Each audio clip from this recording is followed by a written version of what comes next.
Kennedy City Bicycles is an urban bicycle manufacturer, so our stated aim is to put people on the city streets on bikes designed exactly for that purpose. The business has been going for 4 years, and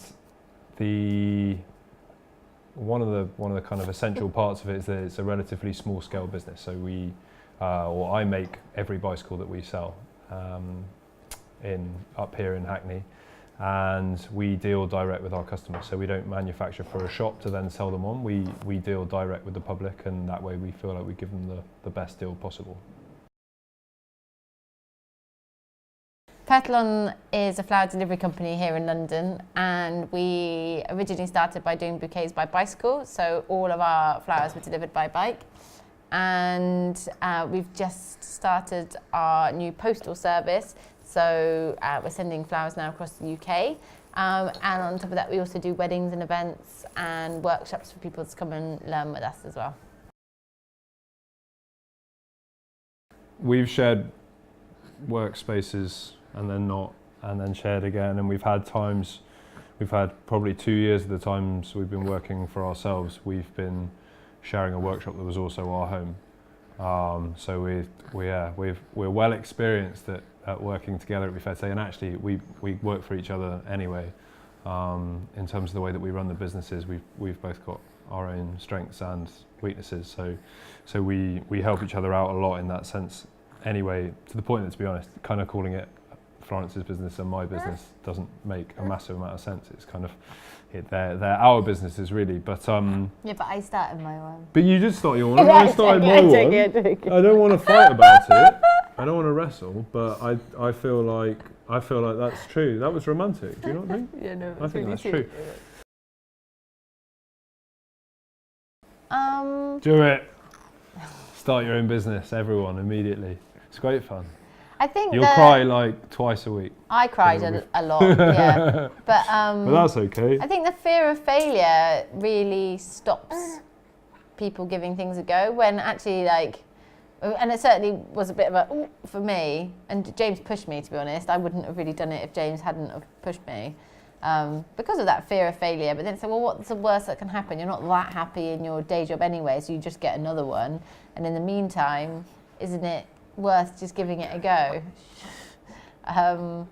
And yeah, if it fails, so what? Like, I think a lot of it is tied up in your pride. Yeah. Yeah, absolutely. I mean, how bad is the worst case scenario, I guess, is the question that people need to ask themselves.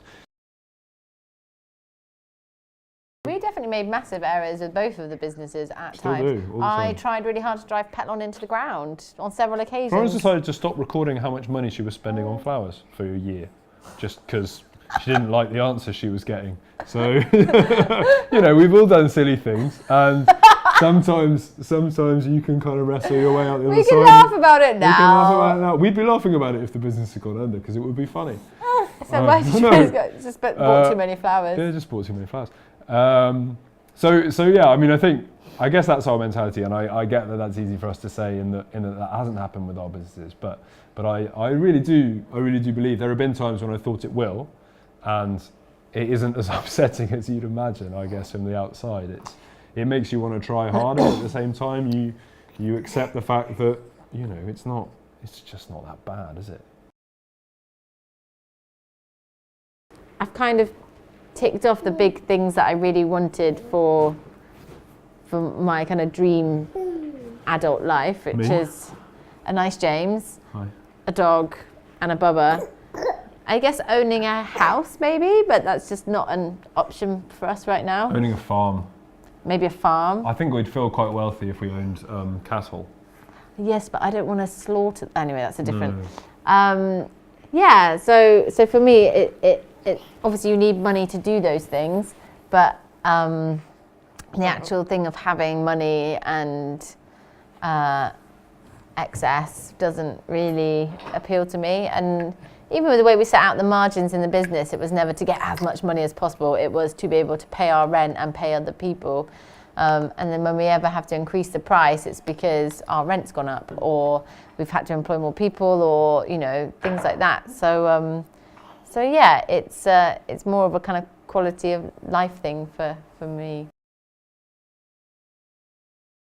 I think, yeah, nice emails back. Nice emails from mums. No, from anyone. No, but they're the best. No, granny and granddad's are the best. Granny and granddad are the best. Because I'm like, you went on the internet, you did it, and this is all very new for you, and you nailed it, and I'm so proud of you. Yeah, getting orders through from granny and granddad's is great, but the main thing is, because we send an email saying when your flowers have been delivered, we'll often get an email back being like, thank you so much, they're so pretty, or, you know, Jane loved them, or we get the kind of feedback that I don't think some of the bigger powerhouses maybe have with it.